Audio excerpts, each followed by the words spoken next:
দুইটা ক্রমিক সংখ্যার বর্গের অন্তর মানে একটা জিনিস খেয়াল করো। ধরো একটা সংখ্যা হচ্ছে 3 আর একটা সংখ্যা হচ্ছে 4, তাহলে 3-এর বর্গ হচ্ছে কত 3 স্কোয়ার, 4-এর বর্গ কত 4 স্কোয়ার, 3-এর 3 স্কোয়ার মানে কত 9, 4 স্কোয়ার মানে কত 16।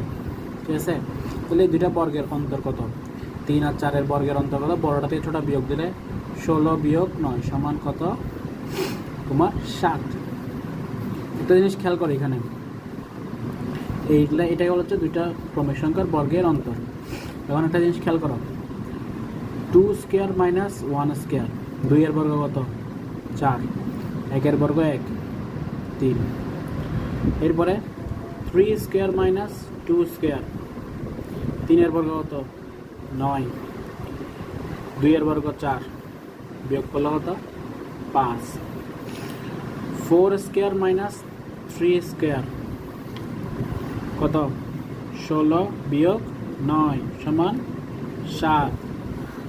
এরপর আমরা এদিকে দেখি, এরপরের সংখ্যা 5 স্কোয়ার মাইনাস 4 স্কোয়ার, মানে আমরা পরপর ক্রমিক সংখ্যাগুলো এসব করতেছি আর কি।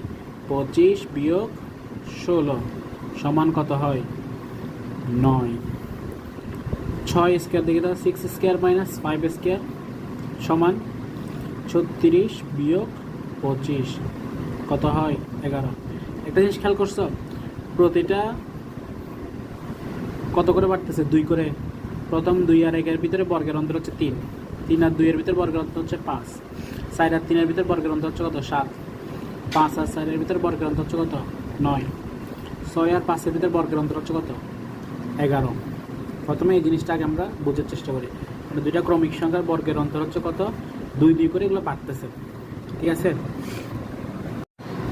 হ্যাঁ। এখন আগের জিনিসটা যদি বুঝে থাকো, এখন একটা মজার জিনিস দেখো, 2 আর 3-এর বর্গের অন্তর হচ্ছে কত 3। দেখো 2 আর 1 যোগ করলে কত হয় 3, 3 আর 2-এর বর্গের অন্তর কত হচ্ছে 5। মজার বিষয় হচ্ছে 3 আর 2 যোগ করলে কী হয় 5। 4 আর 3-এর বর্গের অন্তর হচ্ছে কত 7। মজার বিষয় হচ্ছে 4 আর 3, শুধু 4 আর 3 যোগ করলে কত হয় 7। 5 আর 4-এর বর্গের অন্তর হচ্ছে কত 9। মজার বিষয় হচ্ছে 5 আর 4 যোগ করলে কী হয় 9। তাহলে 6 আর 5-এর বর্গের অন্তর কত হবে 11। তুমি বুঝাচ্ছ, তাহলে আমরা একটা জিনিস খেয়াল করি, 7 আর 6-এর বর্গের অন্তর কত হবে তুমি বলো। 7 আর 6-এর বর্গের অন্তর হবে কত 6 7 13।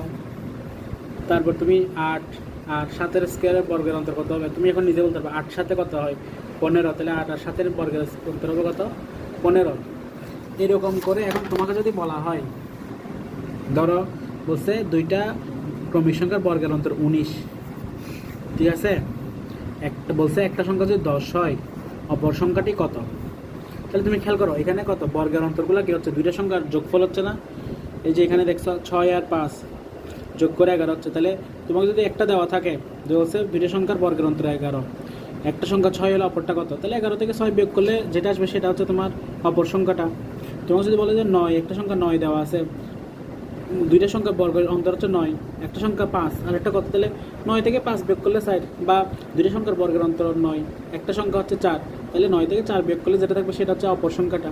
তাহলে দেখো এখানে খুব সুন্দর করে তোমাকে বলে দিচ্ছে দুইটা সংখ্যার বর্গের অন্তর হচ্ছে 19। একটা সংখ্যা যদি 10 হয় তাহলে তো এটা ছোটো বাচ্চার ফানিবাদ, 19 বিয়োগ 10 সমান 9। তাহলে অপর সংখ্যাটা কী হবে 9 হবে। বুঝতে পারছো?